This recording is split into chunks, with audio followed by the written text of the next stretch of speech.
inzu 17 nizo zimaze kubomoka, izisigaye nazo nyinshi ziri ku maregarege, umwanya n'umwanya zirashobora kubomoka. Ibi rero bikaba biriko bibera muri quartier ya Gisyo, komine ya Muha, mu gisagara ca Bujumbura. Uyu mufurege rero ngo ukaba wegeranya amazi avuye muri Nkenga Busoro agahitana ayandi yo muri Musama, maze yose agakoranira muri uwo mufurege uja mu Gisyo. Aha rero abanyagihugu begereye uyu mufurege ubwoba ni bwinshi ko umwanya n'umwanya bashobora gutwagwa. Aha rero barasaba inzego cane cane muri komine, kuko ngo barigeze no kubibashikiriza ko bogira ico bakoze kugira ngo babafashe kubaka uyu mufurege kugira ngo inzu zisigaye nazo nize zihitanwe n'amazi. Afete ahantu haguze n'umufurege utarabaho, hari agafurege gatoya. Rero umufurege kuva ishirahamwe rya mbere ryatangiye kubaka umufurege byagiye uko imvura yagiyagwa kuba bamaze kwagura amazu ko yagwira amazi agumya aba menshi ngaha. Rero amagabira ahenuka agatwara amazu, ico kibazo dufise c'amazi menshi dufise muri mufurege. Uravye ubona izo nzu zimerero gute? Zizira akuva ino fo hose tumaze kuba inzu nyinshi. Urabona aho unange ndashikiriwe inzu yako zikoroka uyesi n'abana bari mu barabara. Message tumaze kwitanga mu komine, tumaze gutanga message mu komine akatari gake. Twegerera tugeze n'ukuri turaba komine yacu nishira hamwe bijejwe ubuha ishaka kudufasha katugaruke ko imiryango imwe ntigira ikiba miri mu barabara acizene na kimwe dufise nuko duko tatakamba ku maradi atandukanye n'abashiramo atandukanye aracu bashaka kutugarukira ko bakadufasha. Ko ngatumaze kubura amazu menshi iyi izi ziwanje zishikiriwe tumaze ku inzu 17. Mba tugeze nta nakazu kasugume tugifise, bana ko amatiyo amwe yari ahavuye, hari amatwareti umusire dufise ikibazo kinini mubona n'izi ngwara zakora zihari. Rero nka mustanteri wacu ko banza gashika bana ko nkiri dushiraho by'amagunira uko ruda rugenda rutwara nabyo bifise uburyo bwinshi, kaguna kamwe gafise valeur y'amajana 2 kushiramo bino bintu nabyo nyene n'uburyo umva dufise ingorane zidasanzwe. Komine nkuko tubona hamwe hatanguye batanguye gukora, hari ahantu batanguye mu Gisyo ni kujya gatanu harugura zone, turana ko materiel batanguye kuzizana. Twako turasaba rero komine ko tugarukira ko ningaha aye muhande kumbana hakora kogwa na hakakogwa. Hanyuma tukaba tutabaza yuko mu givye bikorwa turakora baratutera amagunira yo kuba turaraba kuno twashikigiza hano hantu.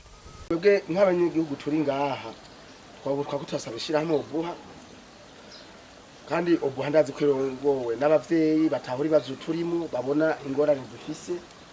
Uno munsi twasaba ko ubuha yogerageza ikadushikira hano nkuko tubona ngaha muri Kanyosha mbona baratanguye gukora, katubona mu bisate mwene mugabo garukira nk'imiryango imwe itafisa hiwe. Uno munsi amaze ku imiryango 17 irariragira meme na chef de quartier twaramuhamagaye, kandi chef de quartier ntako atakora, chef de quartier wacu kuguma tanga mu message dufise mugabo ho bigeze ubuha yo twegera hakiri kare masha ko nk'ubu imiryango 17 iri mu barabara idafisa hiba bivanye nuko umufurege ibikugwiragwirana gw'amazi, nuko umufurege bawaguye kuva mu Busoro bamaze kuwagura gushika kuri 2 inefo ntibigeze basubira kwakora, kabivanye nuko babikoze batabrito basizemwo babisondetse cyane.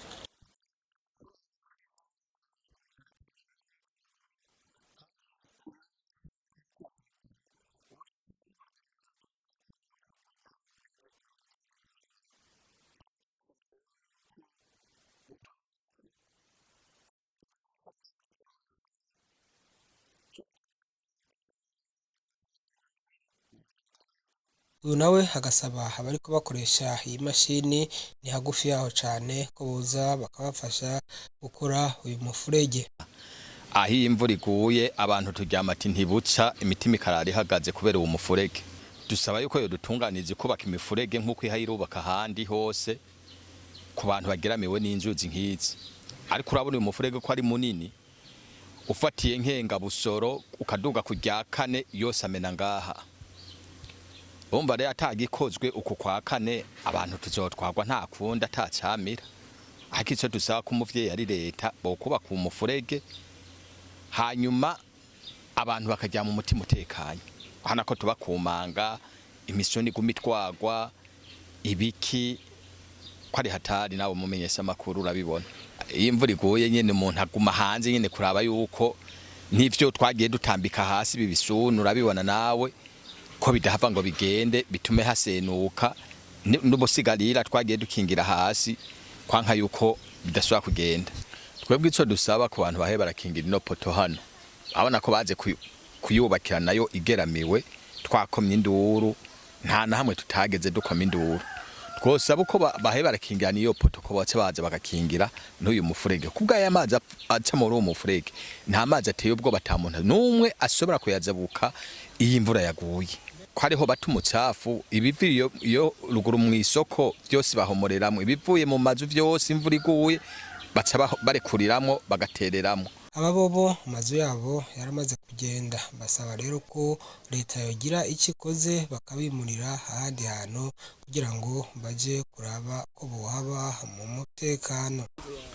Oya ngaha ikaraba yagahumera bunwa narifise agaparasera ngaha igifurike cagatwaye kosi mpomba inzu mpomba n'amabati ubusigaye savye indaro mu babanyi ngaho oyi n'abana ahantu ufise nk'ikagasaya ubu mbere kwanza nka jewe ni mu mutwe no kuhinga narayinze jewe saba yuko kare ko bosanura iki gifurege kandi bakongera bakafasha kuko nk'ubu abana barara mu mwonga na jewe ndara mu mwonga nsanzwe segereza indaro ku babana yewe mahantu nubaka nofuba nk'abandashinga uduti nk'abandakika gasaya kuko urabona igifurege ko cantwaye hose urumva nta n'agatoyi kasigaye aha hantu n'ukuri twaratewe n'amazi ari no mu kutwomora aha hose hahora inzu hari hubatse kandi n'agafurege gatonyi gashimwa amazi makeya rero uko imyaka yagiye ihera amazi yagumye agwira gushika naho umufurege amazi awimba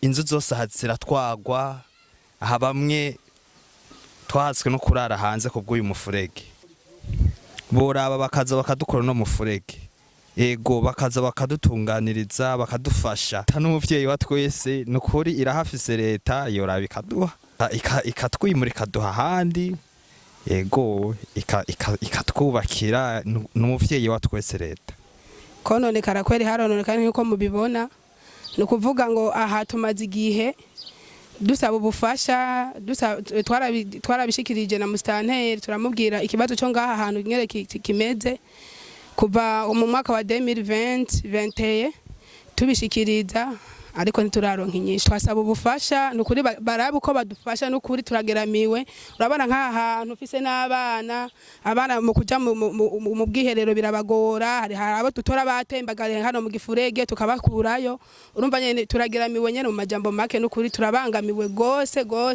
ico twosaba badufashe kwera iki gifurege nukuri bacubake kugira ngo ibintu bigende neza.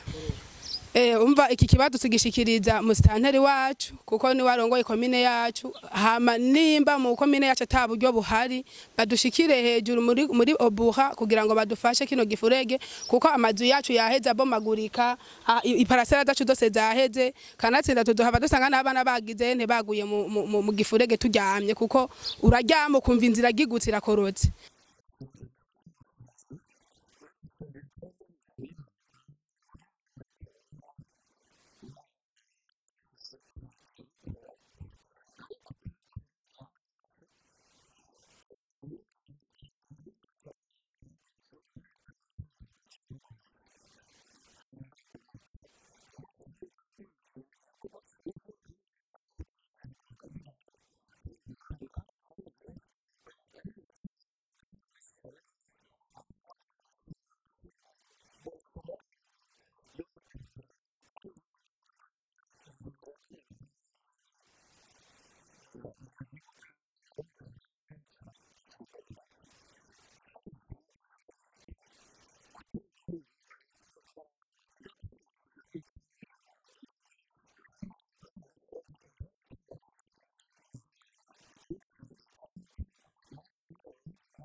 aha hantu hameze nabi gose si ukuze si muto twagwayo harya mu kimanga kubyuko ntubona